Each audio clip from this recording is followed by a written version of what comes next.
America, London, পৃথিবীর কোন জায়গায় আমি আর আমার পরিবার মানে আমার বউ বাচ্চা, আমরা কোন ধরনের সম্পদের মালিক হব না।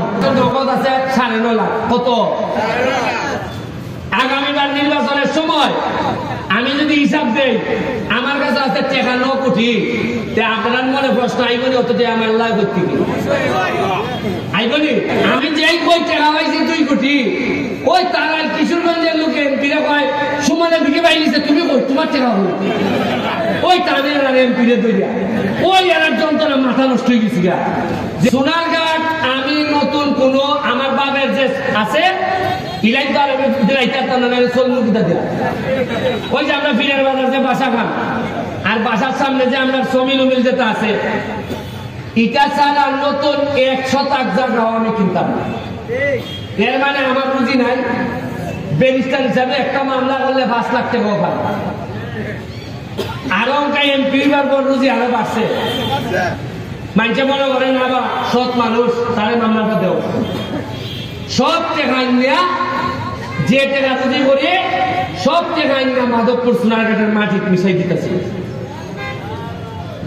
এই যে মোরাগান, এটা জিতা করতে গিয়া বিল দিছে আমারে 113 থেকে কতদিন, 125 দিন ধরে 2টা এক্সকাভেটর চলতেছে।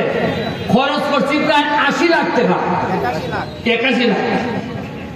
এর মধ্যে সরকার থেকে পিআইয়ের মাধ্যমে বরাদ্দ পাইছি 9 লাখ।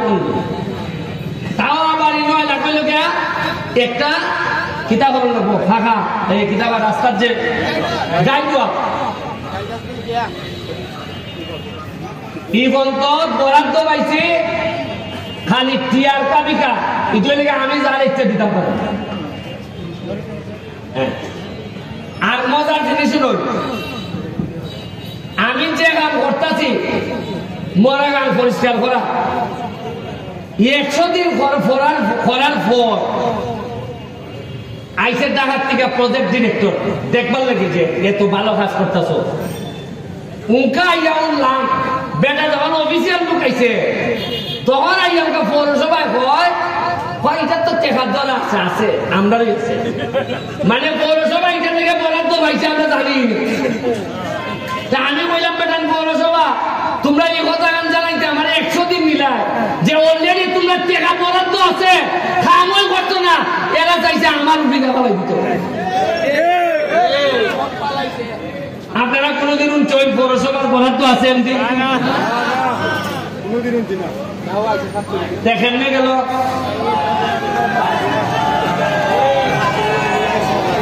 ভালো আছেন?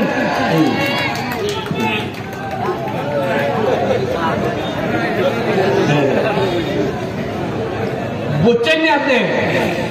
পৌরসভার যে টাকা বরাদ্দ আছে এটা আমরা জানি না। উনকা এই কথা কইতো কিলাম যে আমি টাকা বরাদ্দ এটা কাম করাও না করে, বা আমিও তো পরিষ্কার করার পর জানলাম করে। আমি তো জানি না প্রেস ক্লাবের প্রেসিডেন্ট সেক্রেটারি জানে না। আরে সাংবাদিকে জানতো না, কিছু গুগল অনুসন্ধান করতো না, এরাও জানে না। এই যে আমার নুল আমিন ভাই হয়ে গেল আসেনি?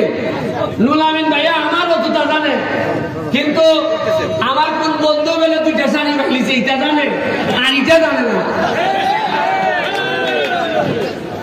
কি মরা মরছি আমি জীবনে। এমন ছিলানি ঈদের সময় শাড়ি পাওয়া যায়, লুঙ্গি পাওয়া যায়।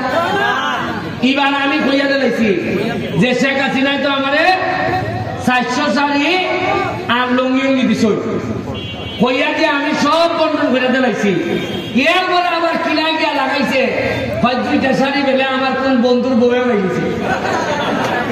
আর এমন ভাবে নিউজ করে সাংবাদিকরা, বোঝা যায় বন্ধুর বউর সাথে আমার সম্পর্ক।